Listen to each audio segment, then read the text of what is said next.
I think there's something very interesting about the different social media platforms and the mindset of the individuals on it and what makes one valuable to the consumer.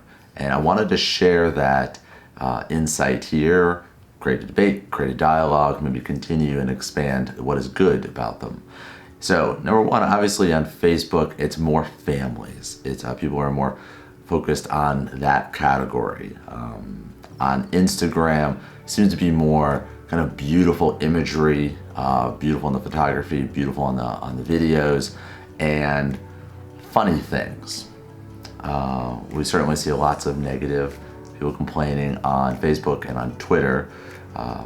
But Twitter is interesting because it's a nice place to have a discussion, right? You can have a discussion and bring people in. And even this week, I was enriched with somebody posting a challenge and a question and then seeing everybody kind of come back.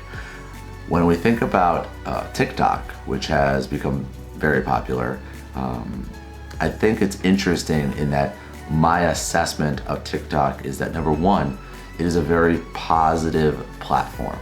So when you read the comments, people are very encouraging and supporting and generally optimistic and very positive. I can't use a better word. The videos that are made are generally fun or funny. Certainly there is lots of dancing, which is one of the primary types of content created on TikTok. And what's interesting is while guys and girls are dressing in a certain way and talking into the camera and dancing, it's all to these different songs, and they're old and young. Everything I've seen everything from 17-year-olds to 40-year-olds dancing to these songs, families. Grandfathers are on it. What's also interesting is that with the content and what is being created is all on the similar type of vibe. And when there's negative content, I feel like it doesn't last long. And I'm very hopeful that pranks and negative, people being tricked will not enter that platform. And I hope their algorithm has a way of really reinforcing the right mindset and style of content to be created on TikTok.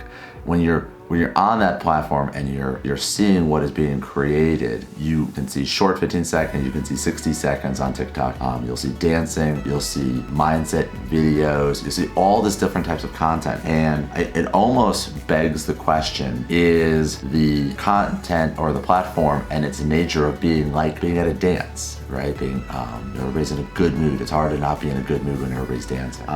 Is it because of the people that it's attracting and the generation that has been the foundation of initial users, right? 12 to 14-year-olds. Is it because of those demographics that it is so leaning positive?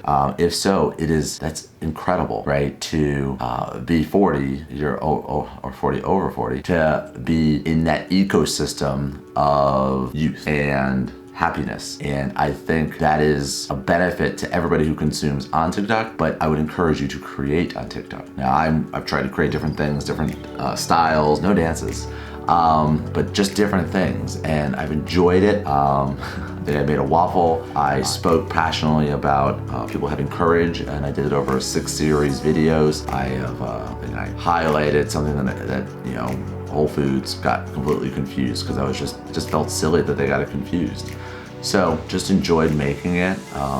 Wish and hope that I start creating things that I guess go viral and people enjoy at scale. Much like writing a New York bestseller, there's nothing more humbling and gratifying than to see something you create being consumed and enjoyed at scale. So still have that desire to see that kind of content go out. But another thing I want to highlight about TikTok, which I don't see anywhere, is the absolute level of vulnerability that people offer themselves on the platform. Meaning that I see girls, guys, men, old and young, sharing their truths. There's a type of video that you'll make where it will have a song and then people will post, what people think I am. And then, people started off with gender and or ethnicity and all these things, but now it's spooled into listing gender, and then people saying, no, I'm actually anxious and needy, or I'm scared, and just on and just like just raw, vulnerable, authentic feelings are being shared there. And I see it across the platform. And so what I think is very powerful when I look at TikTok and kind of wrapping up this assessment is when you think about the demographics that brought it together, that have helped form the cohesiveness, in the way that the business has formed and kind of kept them true with the songs and the style. Obviously the algorithm is favoring certain types of content. I think when you bring those together and you think about that is where that platform's going. And obviously anyone who creates anything should be on it. I think it's super interesting, and it's fun to see kind of the classic, like The Rock and these others that will jump on and just make fun content. And because they're The Rock, they get obscene attention. And I think it's great, but I think it's super important that the platform not biased towards movie stars and other people, classic A-list celebrities, but to focus on the content and the engagement of the community. I think that is what has been the foundation for it. And I think is really the only risk to the platform is they start biasing the attention towards those that are just famous at some level or have an agenda. I think when they do that, it will go counter to the culture that's there that is already providing this vibe of encouragement and positivity and happiness, but is also what has been the draw for all these users. So I would certainly encourage you to check out all the platforms, have the right mindset when you're going into each as a consumer.